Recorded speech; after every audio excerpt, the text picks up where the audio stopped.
চোরাচালানকারীদের 4 জনের দল একদিন পৃথিবীর সবথেকে ভয়ানক একটি আইল্যান্ডে সাপেদের শিকার করতে যায়, যে আইল্যান্ডকে সাধারণত স্নেক আইল্যান্ড বলা হয়। সেখানে সাধারণ মানুষের যাওয়া বারণ ছিল, কারণ এই আইল্যান্ডে অনেক প্রজাতির বিষাক্ত সাপ পাওয়া যেত এবং এটাও বলা হতো যে এই আইল্যান্ডে এমন কিছু রহস্য লুকিয়ে রয়েছে যার কারণেই মানুষ এই আইল্যান্ডে যেতে ভয় পায়। এই আইল্যান্ডটি জনবসতি থেকে অনেকটা দূরে অবস্থিত ছিল।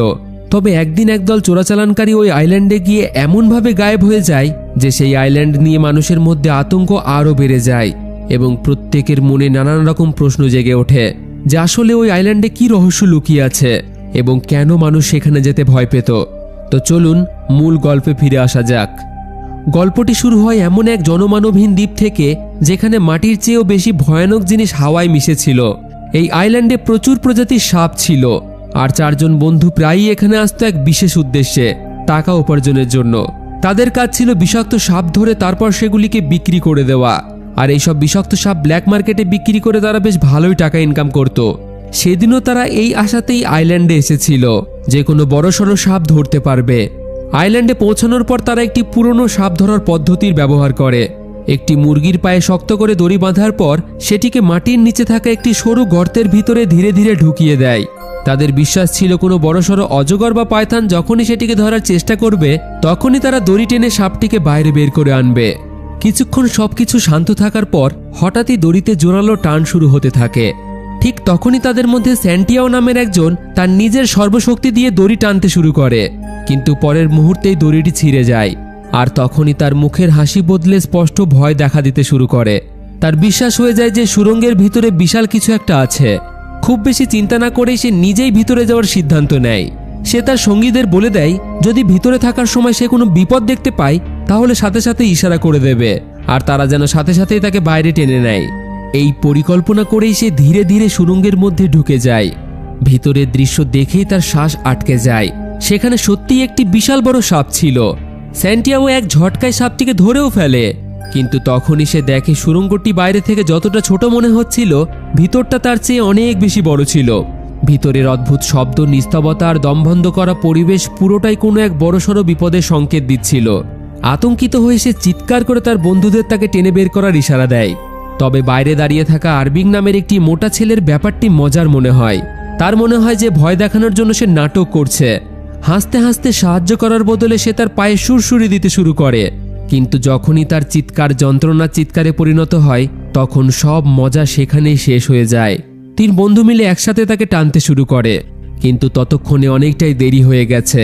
সুড়ঙ্গের ভিতর থেকে এক অত্যন্ত বিশাল আকারের সাপ এক ঝটকায় মুহূর্তের মধ্যে তাকে নিজের কবজায় নিয়ে ভিতরে টেনে নিয়ে চলে যায়। আতঙ্কিত হয়ে আরবিং হাত বাড়িয়ে তাকে বাঁচানোর চেষ্টা করে, কিন্তু পরের মুহূর্তে একটি সাপ তার হাতে কামড়ে ধরে। অনেক কষ্টে তাকে বাইরে বার করার পর তার হাতে লেগে থাকা ওই সাপটিকে 2 টুকরো করে দেয় তারা, কিন্তু ততক্ষণে ক্ষতি যা হওয়ার হয়ে গেছে। সুড়ঙ্গের ভিতর থেকে আসা সেই ভয়ঙ্কর অদ্ভুত শব্দগুলো কোনো সাধারণ সাপের মনে হচ্ছিল না। সবারই এটাই ধারণা হতে শুরু করে সেই গুহাতে কোনো সাধারণ সাপ নয়, বরং কোনো দানব লুকিয়ে আছে। ভয়ে তারা পিছনে ফিরে আর না তাকিয়ে তাদের নৌকার দিকে পালিয়ে যায়। দিন গড়িয়ে রাত হয়ে আসে। মেঘলা আকাশের কারণে প্রবল ধারে বৃষ্টি হতে শুরু করে। নৌকা নিয়ে যাওয়ার সময় আরবিংকে খুবই দুঃখিত দেখা যায়। তার জন্যই তাদের বন্ধু সান্তিয়াগোর আজ মৃত্যু হয়ে গেছে। এই নিয়ে নৌকায় তর্কও শুরু হয়, কিন্তু ঠিক তখনই হঠাৎ তাদের নৌকায় নিচে থেকে একটি জোরালো ধাক্কা লাগে। তারা বুঝতে পারে সেই ভয়ানক দানব নিশ্চয়ই তাদের পিছু করছে। প্রচণ্ড ভয়ে তাদের হাত পা কাঁপতে থাকে। তখনই তাদের কিছু বুঝে ওঠার আগেই নৌকায় আরও একটি প্রচণ্ড জোরালো ধাক্কা লাগে। এবার ধাক্কাটি এতটাই জোরালো হয় যে পুরো নৌকাটি টালমাটাল হয়ে যায়। যথারীতি ডাবিং নামের একজন ছেলে সরাসরি জলে পড়ে যায়। ডাবিংকে পড়তে দেখে বামিয়ান আতঙ্কিত হয়ে নৌকার উপরে উঠে তাড়াতাড়ি আলো জ্বালিয়ে দেয়। ওদিকে আরবিং আর দেরি না করে দড়ি দিয়ে বাঁধা একটি টায়ার জলে ফেলে দেয় যাতে ডাবিং সেটি ধরতে পারে। এই সব কিছু মাত্র কয়েক সেকেন্ডের মধ্যেই ঘটে যায়।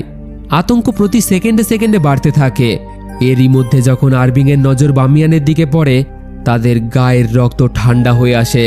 সে তার পিছনে একটি বিশাল আকৃতির সাপকে দাঁড়িয়ে থাকতে দেখে এবং পরের মুহূর্তেই সাপটি সেখান থেকে অদৃশ্য হয়ে যায়, যেন মনে হচ্ছিল জলের মধ্যেই মিলিয়ে গেছে। আর ঠিক তখনই কিছু করার আগেই সেই সাপটি জলের মধ্যে থাকা ডাবিংয়ের উপর হামলা করে। মুহূর্তের মধ্যেই তাকে নিয়ে জলের নিচে চলে যায়। আরবিং সাহস দেখিয়ে ধারালো বল্লভ দিয়ে সাপটিকে মারার চেষ্টা করে, কিন্তু সেই সাপটি কোনো সাধারণ সাপ ছিল না। সাপটি পাল্টা সজোরে নৌকায় ধাক্কা মারতে আরবিং হাওয়ায় ছিটকে যায়। এক ঝটকায় সাপটি তাকে কামড়ে ধরে এবং সেও সাপের শিকারে পরিণত হয়। এখন নৌকায় শুধু বামিয়ান বেঁচে ছিল।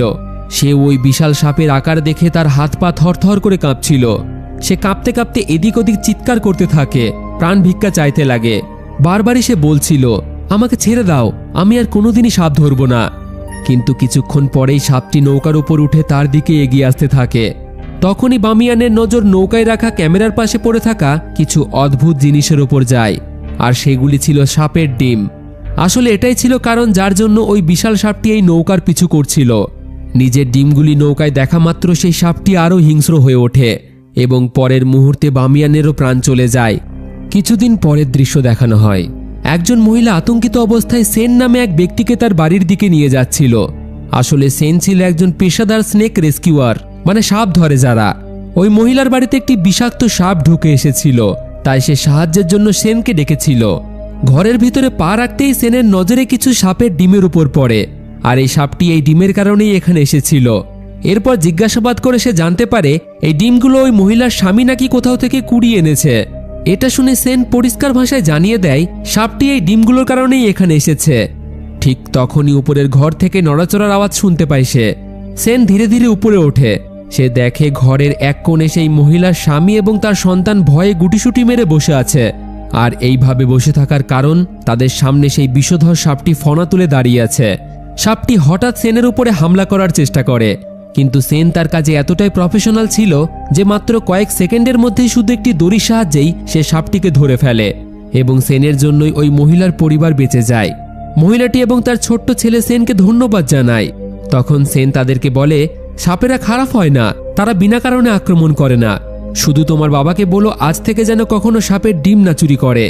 ঠিক তখনই সেনের কাছে তার বন্ধু মাফিন ছুটে আসে। এসেই বলে বামিয়ানের কিছু হয়েছে। এরপর সে তার মোবাইলটি সেনের সামনে ধরে। মোবাইলটিতে একটি নিউজ ক্লিপ চলছিল। সেখানে বলা হচ্ছিল যে কয়েকদিন আগে সমুদ্রে ঘটে যাওয়া রহস্যময় ঘটনার পর এখন পুলিশের কাছে সমুদ্রের তীরে বামিয়ানের লাশ এবং তার কিছু জিনিসপত্র পাওয়া গেছে। লাশের অবস্থা দেখে পরিষ্কার বোঝা যাচ্ছিল যে এটি কোনো সাধারণ দুর্ঘটনা ছিল না। এই খবর দেখা মাত্রই সেন আর এক মুহূর্তও দেরি করে না। সে এই কেসের গুরুত্বপূর্ণ কিছু তথ্য সংগ্রহ করে সরাসরি ওয়াইল্ড লাইফ প্রোটেকশন অ্যাসোসিয়েশনে একটি মিটিংয়ের আয়োজন করে এবং সেই অফিসে ছুটে যায়। সেখানে সে বামিয়ানের ছবিগুলো সবার সামনে তুলে ধরে এবং বোঝায় যে বামিয়ানের শরীরের উপর থাকা দাঁতের দাগ কোনো সাধারণ সাপের নয়। তার মতে এই দাগগুলো টাইটান পাইথনের, যার দৈর্ঘ্য প্রায় 15 মিটার পর্যন্ত হতে পারে এবং এমন সাপ শুধুমাত্র একটি জায়গাতেই পাওয়া যায়, সেটা হলো স্নেক আইল্যান্ড। সেনের বিশ্বাস ছিল যে এখন আর দেরি করা উচিত নয়। সে অ্যাসোসিয়েশনের ক্ষমতার ব্যবহার করে সরকারের কাছে স্নেক আইল্যান্ডকে নেচার রিজার্ভ হিসেবে ঘোষণা করার আবেদন করার কথা বলে, যাতে এই বিলুপ্ত হওয়া সাপকে বাঁচিয়ে রাখা যায়। আসলে এই জায়গায় চায়নার এক বিখ্যাত টিয়ং নামের কোম্পানি সরকারের অনুমতি নিয়ে ইকো ট্যুরিজম পার্ক বানাতে চাইছিল, যাতে দেশ বিদেশ থেকে ট্যুরিস্টরা এখানে আসে। আর এই টিয়াং কোম্পানি চেয়ারম্যানের ইন্টারভিউ সে কিছুক্ষণ আগেই দেখেছে। এই প্রজেক্টে সে অনেক মিলিয়ন টাকা লাগিয়েছে। তো যাই হোক, এই মিটিংয়ে উপস্থিত এনভায়রনমেন্ট প্রোটেকশন ডিভিশনের সিনিয়র কর্মকর্তা যাও তার কথা মাঝে থামিয়ে দিয়েই বলে, ইন্টারন্যাশনালের রেকর্ড অনুযায়ী এই ধরনের বিশাল আকৃতির সাপ পৃথিবী থেকে প্রায় 28 লক্ষ বছর আগেই বিলুপ্ত হয়ে গেছে। তাহলে এটা কিভাবে সম্ভব? সেন আর তার সাথে তর্ক করে না। সে সরাসরি সেই সব প্রমাণ তাদের সামনে রেখে দেয় যা বামিয়ানের সেই ক্যামেরায় রেকর্ড করা ভিডিওতে ছিল। ভিডিওটি চালু করতেই ওই ভিডিওতে পরিষ্কারভাবে সেই বিশাল টাইটান পাইথনের ঝলক তারা সকলেই দেখতে পায়। ভিডিওটি দেখার পর ঘরে কয়েক মুহূর্তের জন্য সবাই একেবারে চুপচাপ হয়ে যায়। সবাই প্রায় দুশ্চিন্তায় পড়ে যায়। ভিডিওটি দেখে পরিস্থিতি একেবারেই বদলে যায়। সবাই খুব তাড়াতাড়ি মিটিং শেষ করে সিদ্ধান্ত নেয় যাও নিজে সেনের সাথে ওই স্নেক আইল্যান্ডে যাবে এবং সত্য ঘটনাটি সবার সামনে তুলে ধরবে। আসলেই যদি সেই আইল্যান্ডে কোনো টাইটান পাইথন থাকে তাহলে সেটা সরকারের জানা উচিত। এই পরিকল্পনা করেই তারা আইল্যান্ডে যাওয়ার জন্য প্রস্তুত হয়। কিন্তু যাওয়ার আগে যাও আরও একটি তথ্য জানতে পারে।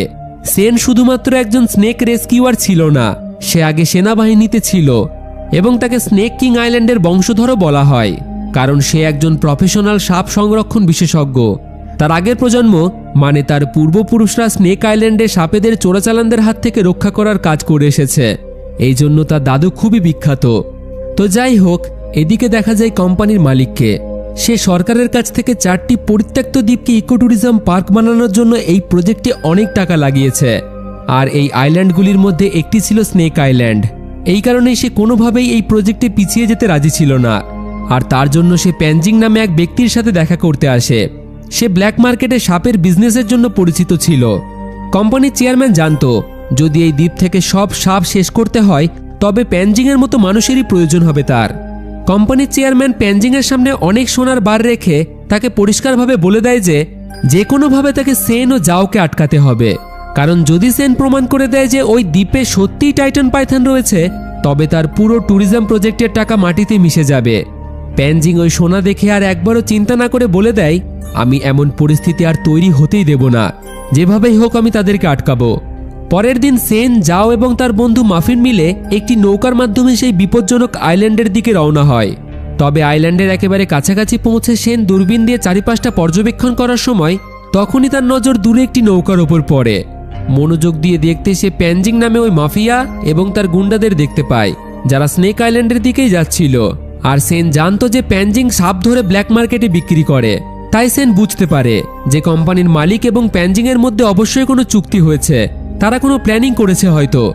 এদিকে আইল্যান্ডে পৌঁছানোর পর প্যানজিং তার লোকজনদের নিয়ে সেখানে প্রথমে থাকার ব্যবস্থা করে এবং দ্রুত টাইটান পাইথনকে ধরার পরিকল্পনা করতে শুরু করে।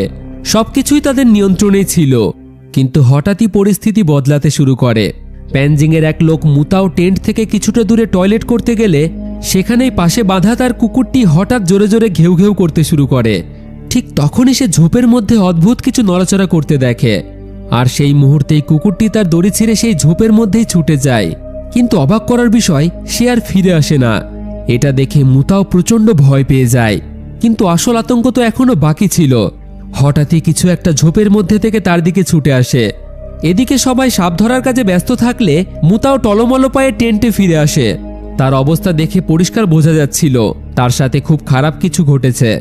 ঠিক তখনই তার পিছন থেকে একটি বিশাল কোবরা সাপ বেরিয়ে আসে, আর সেই কোবরাটিই মুতাওয়ের এই অবস্থা করেছে। কোবরাটিকে দেখা মাত্রই সেখানে হুড়োহুড়ি লেগে যায় এবং সবাই প্রাণ বাঁচাতে এদিক ওদিক ছোটাছুটি করতে থাকে। সেই কোবরাটি এক লোকের সামনে ফনা তুলে দাঁড়িয়ে পড়ে। লোকটির সামান্য নড়াচড়াতে কোবরাটি তার উপর আক্রমণ করার জন্য তৈরি ছিল। তখনই পাশের টেন্ট থেকে একটি মেয়ে এবং দুটি ছেলে বেরিয়ে আসে যারা সম্পর্কে ভাই বোন ছিল এবং তারা খুবই এক্সপার্ট ছিল যে কোনো বিষাক্ত সাপকে কাবু করতে। যে কোনো সাপ ধরা তাদের কাছে কোনো বড় ব্যাপার ছিল না। তারা রক পেপার সিজার গেম খেলে ঠিক করলো যে জিতবে সেই ওই বিশাল কোবরাটিকে ধরবে। এই খেলায় 3 ভাই বোনের মধ্যে হং জিতে যায়। সে আর কোনো সময় নষ্ট না করে কোবরাটিকে খুব সহজেই নিয়ন্ত্রণে আনে এবং কয়েক সেকেন্ডের মধ্যেই একটি ব্যাগে ঢুকিয়ে দেয়। এরপর সে সেই ব্যাগটি নিয়ে সরাসরি প্যানজিংয়ের হাতে তুলে দেয়। ঠিক সেই সময়ই সেন তার সঙ্গীদের নিয়ে সেখানে চলে আসে। এসেই সে প্যানজিংকে স্পষ্ট করে বলে দেয় যে সে যেন ওই কোবরাটিকে ছেড়ে দেয়। এই নিয়ে তাদের মধ্যে কথা কাটাকাটি শুরু হয়। কিছুক্ষণ তর্কের পর প্যানজিং হেসে হেসে তাকে বলে সেন যদি তার হাত থেকে ওই কোবরার ব্যাগটিকে কেড়ে নিতে পারে তবে সে সেটি নিয়ে যেতে পারে। এই নিয়ে দুজনের মধ্যে হাতাহাতিও শুরু হয়ে যায়। সেনের আর্মি ট্রেনিং এখানে কাজে লাগে। সে এমনভাবে তার সাথে ফাইট করে যে মাত্র কিছু সময়ের মধ্যেই সে প্যানজিংকে কাবু করে ফেলে এবং কোবরার ব্যাগটি কাছ থেকে কেড়ে নেয়। নিজের বসকে হারতে দেখে প্যানজিংয়ের গুন্ডারা তাদেরকে মারার জন্য এগিয়ে আসে। তবে পরিস্থিতি আরও খারাপ হওয়ার আগে প্যানজিং হাত তুলে তাদেরকে থামিয়ে দেয়। সে সবাইকেই পিছিয়ে যেতে বলে এবং তাদেরকে যেতে দেয়। যদিও সে এই লড়াইয়ে হেরে গিয়েছিল, কিন্তু তার মুখ দেখে মনে হচ্ছিল আসল খেলা এখনো বাকি আছে, কারণ এর পিছনে তার আলাদা উদ্দেশ্য ছিল।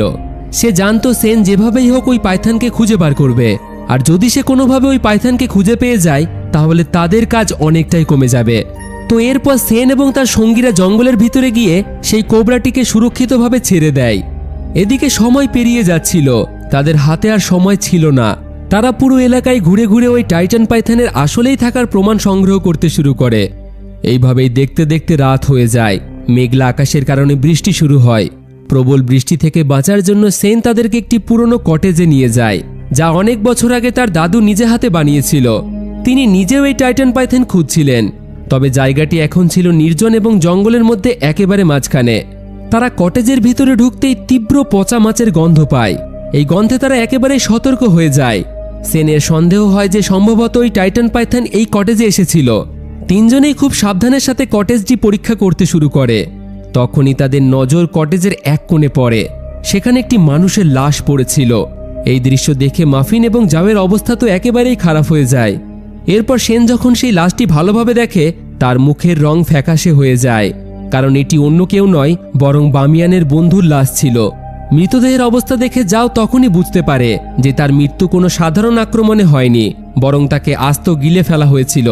আর এটি একমাত্র ওই টাইটান পাইথনের কাজ ছিল।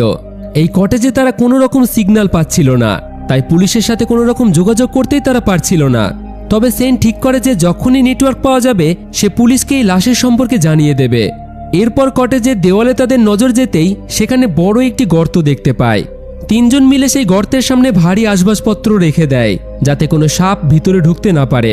রাতটা তারা এখানেই কাটানোর সিদ্ধান্ত নেয়, আর হয়তো সেই টাইটান পাইথনটি আশেপাশেই থাকতে পারে। কিছুক্ষণ পর যাও কাপড় বদলাতে চলে গেলে সেন সবার জন্য খাবার তৈরি করতে শুরু করে। কিন্তু কাপড় বদলানোর সময় যাওয়ের এক অদ্ভুত অনুভূতি হয়, যেন কেউ তাকে আড়াল থেকে দেখছে। সে চারিপাশটা ভালোভাবেই দেখে কিন্তু কাউকে দেখতে পায় না। তাই খুব একটা গুরুত্ব না দিয়েই সে সেন এবং মাফিনের কাছে ফিরে আসে। খাবার খাওয়ার পর মাফিন ওই কটেজে ঘোরার সময় তার দাদুর একটি পুরনো বাক্স থেকে একটি ছবি খুঁজে পায়। সেই ছবিতে ছিল একটি বিশাল বড় টাইটান পাইথন। এর মানে তার দাদু নিশ্চয়ই ওই টাইটান পাইথনকে সামনে থেকে দেখেছে। ওদিকে সেন এবং জাওয়ের আবারও মনে হয় কেউ তাদের কটেজের আশেপাশে রয়েছে, আর তারা হলো প্যানজিংয়ের পাঠানো দুজন লোক যারা তাদেরকে মারার জন্য এই কটেজের চারিপাশে ঘুরছিল। সেন যখনই দরজা খুলতে যায় তখনই সে দেখে যে দরজাটি বাইরে থেকে কেউ বন্ধ করে দিয়েছে। ওই দুইজন কটেজের মধ্যে তাদেরকে মারার জন্য অনেক বিষাক্ত সাপ ছেড়ে দেয়। ঠিক সেই মুহূর্তে মাফিনের নজর ওই লাশের ওপর পড়ে থাকা কাপড়ের দিকে যায়। তার নিচে কিছু একটা নড়াচড়া করছিল। ভয়ে তার গলা দিয়ে আর আওয়াজ বেরোয় না। সেন সাহস করে কাপড় সরাতেই দেখে নিচে একটি বিষাক্ত সাপ। সে সঙ্গে সঙ্গে সেটিকে ধরে দূরে ছুঁড়ে ফেলে দেয়, কিন্তু বিপদ এখনও কাটেনি। ঠিক তার পরের মুহূর্তেই অন্য একটি সাপ মাফিনকে কামড়ে দেয়। পরিস্থিতি হাতের বাইরে চলে যেতে দেখে সেন আগুনের ব্যবহার করে সাপেদের ভয় দেখাতে শুরু করে। সে তার ব্যাগ থেকে তাড়াতাড়ি অ্যান্টিডোট বার করে যাতে মাফিনকে বাঁচানো যায়। কিন্তু ঠিক প্যানজিংয়ের এক লোক পিছন থেকে সেনের গায়ে একটি ইঞ্জেকশন ফুটিয়ে দেয়। কয়েক সেকেন্ডের মধ্যেই সেনের শরীর আসার হয়ে আসে। সে নড়াচড়া করতে পারছিল না। সেই মুহূর্তে বিষধর সাপ দুটি আবারও তাদের দিকে এগিয়ে আসতে থাকে। ওদিকে বাইরে প্যানজিংয়ের এক লোক যাওকে জোর করে টেনে কটেজের বাইরে নিয়ে আসে। তার উদ্দেশ্য মোটেও ভালো ছিল না এবং সে যাওয়ের সাথে জোর জবরদস্তি করার চেষ্টা করছিল। আর সে ছিল ওই তিন ভাই বোনের মধ্যে একজন যারা প্যানজিংয়ের হয়ে সাপ ধরার জন্য এই আইল্যান্ডে এসেছিল। ঠিক তখনই জঙ্গলের ভিতর থেকে কিছু একটা আসতে দেখা যায়, আর সেটা ছিল ওই বিশাল টাইটান পাইথন। মুহূর্তের মধ্যেই পাইথনটি ওই লোকটিকে এক কামড়ে টেনে নিয়ে জঙ্গলের মধ্যে চলে যায়। যাও কোনো মতে তার হাত থেকে বাঁচে। যাও আতঙ্কিত হয়ে দৌড়ে কটেজের ভিতরে ফিরে আসে এবং সেন ও মাফিনের অবস্থা দেখে বুক কেঁপে ওঠে তার। সেন অত্যন্ত কষ্টে তাকে অ্যান্টিডোটের দিকে ইশারা করে মাফিনকে অ্যান্টিডোট দিতে বলে। সময় নষ্ট না করে যাও দুইজনকে ইঞ্জেকশন দিলেই তাদের প্রাণ রক্ষা পায়। পরদিন সকালে পরিস্থিতি কিছুটা স্বাভাবিক হলে তারা তিনজন আবার টাইটান পাইথনের খোঁজে বের হয়ে যায়। তাদের লক্ষ্যই ছিল যেভাবেই হোক টাইটান পাইথনকে প্যানজিংয়ের হাত থেকে রক্ষা করা। তল্লাশির সময় একটি গাছে তারা সাপের একটি বিশাল খোলস ঝুলতে দেখে, আর এটি ছিল ওই টাইটান পাইথনের প্রমাণ যে পাইথনটি সত্যিই এই আইল্যান্ডে রয়েছে। তবে সেন জানতো যে শুধু এইটুকুই যথেষ্ট নয়, সত্য প্রমাণ করতে তাদের আরও জোরালো প্রমাণের প্রয়োজন। এই সময় তাদের নজর যায় মাটিতে পড়ে থাকা প্যানজিংয়ের সেই লোক ইয়ং এর উপর। তার অবস্থা ছিল আশঙ্কাজনক, যেন যে কোনো মুহূর্তে মারা যাবে সে প্যানজিংয়ের লোক জেনেও সেন তাকে বাঁচানোর জন্য আর দেরি না করে ওই অ্যান্টিডোট দেয়। ধীরে ধীরে ইয়ং এর শ্বাস প্রশ্বাস স্বাভাবিক হয়ে আসে, কিন্তু তখনই যাও ইয়ং এর শরীরে এক অদ্ভুত লিকুইড লেগে থাকতে দেখে। এটা দেখে তার বুঝতে আর দেরি হয় না যে এই চিহ্ন টাইটান পাইথনের, যার অর্থ হলো পাইথনটির পেটে ডিম রয়েছে। এরপর তারা ইয়ংকে প্যানজিংয়ের কাছে নিয়ে আসে। প্রথমে প্যানজিং ভাবে যে সেনই হয়তো ইয়ং এর এই অবস্থা করেছে, তবে পরিস্থিতি খারাপ হওয়ার আগে ইয়ং এর জ্ঞান ফিরলে সে পরিষ্কার জানিয়ে দেয় যে তার এই অবস্থার জন্য এরা দায়ী নয়, বরং ওই টাইটান পাইথন হামলা করেছিল কাল রাতে। সত্যটা সামনে আসতেই প্যানজিংয়ের আচরণ পুরোপুরি বদলে যায়। আসলে ইয়ং ছিল তার নিজের ভাই। তার ভাইয়ের প্রাণ বাঁচানোর কৃতজ্ঞতায় সে সেনকে প্রচুর সোনা দিতে যায়, কিন্তু সেন তা নিতে রাজি হয় না, কারণ সে খুবই সৎ একজন মানুষ ছিল। সে টাকার জন্য ইয়ংকে বাঁচায়নি।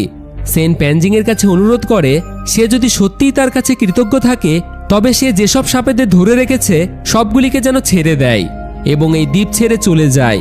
কিন্তু প্যানজিং কোনোভাবেই পিছু হাঁটতে রাজি ছিল না, কারণ ওই রিয়েল এস্টেট কোম্পানির কাছ থেকে সে প্রচুর টাকা নিয়েছিল, আর এই কাজ সে না করলে ওই কোম্পানি তাকে ছাড়তো না। এছাড়াও ব্ল্যাক মার্কেটে তার একটি নাম ছিল, তার নামও খারাপ হয়ে যেত। শেষ পর্যন্ত সেন প্যানজিংকে আর বোঝাতে না পেরে তাদের জন্য একটি গাড়ির ব্যবস্থা করে দিতে বলে। ভাইকে বাঁচানোর পরিবর্তে প্যানজিং তাদের জন্য একটি গাড়ির ব্যবস্থা করে দেয়। এরপর তারা তিনজনেই সেই গাড়ি নিয়ে পাইথনের খোঁজে বেরিয়ে পড়ে। গাড়িতে যাওয়ার সময় যাও বেশ চিন্তিত হয়ে সেনকে বলে টাইটান পাইথনটি এতক্ষণে নিশ্চয়ই ডিম পেড়ে ফেলেছে, আর সেই ডিমগুলো জিনের হাতে পড়লে বিপদ আরও বাড়বে। এই স্নেক আইল্যান্ডে টাইটান পাইথনের অস্তিত্ব প্রমাণ করার জন্য ওই ডিমগুলোই হবে শ্রেষ্ঠ প্রমাণ, তাই প্যানজিংয়ের আগে তাদেরকেই ওই ডিমগুলো সংগ্রহ করতে হবে। তবে সেন প্যানজিংয়ের মতো এই ডিমগুলোকে এখান থেকে নিয়ে যেতে চায় না। সে বিখ্যাত স্নেকিং ফ্যামিলির বংশধর এবং সাপকে রক্ষা করাই তার বংশের উদ্দেশ্য। তার দাদু সবসময়ই বলতেন টাইটান পাইথন আজও পৃথিবীতে বেঁচে আছে, কিন্তু সেন আগে তা বিশ্বাস করেনি। প্রথমবার বামিয়ানের ক্যামেরায় ফুটেজ দেখার পরই তার বিশ্বাস হয়েছিল। আর তাদের মৃত্যুর পর থেকেই সেন চায় সরকার যেন এই আইল্যান্ডটিকে নেচার রিজার্ভ হিসেবে ঘোষণা করে, যাতে কেউ এখানে এসে প্রাণে না মারা যায়। কথা বলতে বলতে হঠাৎই গাড়ির সামনে দিয়ে ওই বিশাল পাইথনটিকে তারা যেতে দেখে। সেন দ্রুত গাড়ি ঘুরিয়ে তার পিছু নিতে শুরু করে এবং মোবাইলে ভিডিও রেকর্ড করতে থাকে। কিন্তু তখনই প্যানজিংয়ের সেই দুইজন দক্ষ সাপ ধরার লোক তাদের সামনে এসে দাঁড়ায়, যাদের ভাই সেই রাতে টাইটান পাইথনের দ্বারা আক্রান্ত হয়েছিল। তারা ভেবেছিল সেনই তাদের ভাইয়ের মৃত্যুর কারণ, আর এই নিয়ে এই দুজনের মধ্যে হাতাহাতি শুরু হয়। সেন ও মাফিন কোনো মতে অনেক চেষ্টার পর ওই দুজনকে মেরে অজ্ঞান করে দেয়, কিন্তু তারা খেয়াল করে যাও সেখানে নেই। যাও একাই টাইটান পাইথনের পিছনে ছুটেছে। কিছুক্ষণ পর দেখা যায় সে পাইথনের গুহার মুখে পৌঁছে গেছে। ভয়ে ভয়ে সে ভিতরে ঢোকে। এরপর সে ভিতরে আলো ফেলতেই দেখে সেখানে অনেকগুলি বিশাল বড় বড় টাইটান পাইথনের ডিম রয়েছে। যাও দড়ির সাহায্যে নিচে নামে এবং একটি ডিম নিজের ব্যাগে ভরে নেয়। সেখানে তখন ওই টাইটান পাইথন ছিল না, কিন্তু উপরে ওঠার সময় তখনই নিচ থেকে কেউ তার পা জড়িয়ে ধরে। আর এটা ছিল প্যানজিংয়ের সেই লোকটি যাকে পাইথন গিলে ফেলেছিল। কিন্তু পাইথন তাকে না মেরে তার গুহায় নিয়ে আসে, আর সে এখনো বেঁচে ছিল। কোনোভাবে সে যাওকে মারতে চাইছিল। সে যাওয়ের পা ধরে নিচের দিকে টানতে শুরু করে। সেই সময় যাও ব্যাগ থেকে একটি বিষের কৌটো বার করে তার মুখে ঢেলে দেয়। আর এই হুড়োহুড়িতে পাইথনের কিছু ডিম ভেঙে যায়। ডিম ভাঙার শব্দ শুনে দ্রুত কোথার থেকে পাইথনটি চলে আসে এবং ডিমগুলি ভাঙা দেখে প্রচণ্ড রেগে এক ঝটকায় তাকে চিবিয়ে খেয়ে ফেলে। যাও এই সুযোগে গুহা থেকে ডিম নিয়ে পালিয়ে যায়। ততক্ষণে সেন ও মাফিন সেখানে এসে পৌঁছেছে। দ্রুত গাড়িতে চেপে তারা সেখান থেকে বেরিয়ে পড়ে, কিন্তু সেন দেখে ওই পাইথনটি তাদের পিছনেই আসছে। পাইথনটি ডিমের কারণে তাদের পিছু করতে শুরু করেছে। সেন বুঝতে পারে যে যাও নিশ্চয়ই কিছু নিয়ে এসেছে ওই গুহা থেকে। এরপর মাফিন যখন জোর করে তার ব্যাগ খুলে দেখে সেখানে পাইথনের ডিম দেখতে পায়। যদি তারা এই ডিম সেখানে জায়গা মতো না রেখে দেয় তাহলে তারা কেউই আর বাঁচবে না। কিন্তু যাও তার কথায় রাজি ছিল না। যেভাবেই হোক তার এই টাইটান পাইথনের ডিএনএর প্রয়োজন ছিল। হঠাৎই একটি চাকু বার করে সে মাফিনের গলায় ধরে এবং গাড়িটিকে জোরে চালিয়ে এখান থেকে পালাতে বলে। সেন কোনো মতে পাইথনটিকে পিছু ছাড়িয়ে দেয়। কিছুটা দূর গিয়েই একটি নির্জন জায়গায় যাও গাড়িটি দাঁড় করাতে বলে। পাইথনের ডিমটি নিয়ে সে একাই পালানোর পরিকল্পনা করেছিল। তবে সেন ও মাফিন বুঝতেই পারছিল না যে যাও কেন এরকম করছে। আর ঠিক তখনই প্যানজিংয়ের লোকজন কোথার থেকে তাদেরকে ঘিরে ধরে। ডিমের ব্যাগটিকে সে যাওয়ের কাছ থেকে কেড়ে নেয়। আর তখনই আমরা যাওয়ের আসল পরিচয় জানতে পারি। আসলে সে কোনো অফিসার নয়, বরং সে আইএসএম নামে অন্য একটি বেসরকারি সংস্থার হয়ে এই আইল্যান্ডে এসেছে। সেই কোম্পানি এই টাইটান পাইথনের ডিম সংগ্রহ করার জন্য তাকে এখানে পাঠিয়েছে। তারা এই ডিমের উপর রিসার্চ করতে চায়। কিন্তু প্যানজিং জানায় সেও একসময় এই আইএসএম কোম্পানির সদস্য ছিল, কিন্তু তাকে সেখান থেকে বার করে দেওয়া হয়েছে। আর এই কারণেই প্যানজিং এই ডিম আইএসএম কোম্পানিকে নয়, বরং ব্ল্যাক মার্কেটে বিক্রি করে অনেক টাকা ইনকাম করতে চায়। এটা দেখে সেন তাদের কাছে রিকোয়েস্ট করে তারা যেন ডিমটি জায়গা মতো রেখে দেয়, না হলে তারা কেউই আর বাঁচবে না। কিন্তু তার কথা শুনে উল্টে তাকে বন্দি করে নিয়ে যায় প্যানজিং। তাদেরকে একটি কন্টেনারে আটকে দিয়ে তাদের উপর টর্চার করতে শুরু করে। প্রথম থেকেই প্যানজিংয়ের প্ল্যান ছিল ওই বিশাল টাইটান পাইথনকে ধরা। এতে কোম্পানি বিনা বাধায় এখানে ইকো ট্যুরিজম পার্ক করতে পারবে, আর প্যানজিং ওই বিশাল পাইথন বিক্রি করে বিশাল টাকা ইনকাম করবে।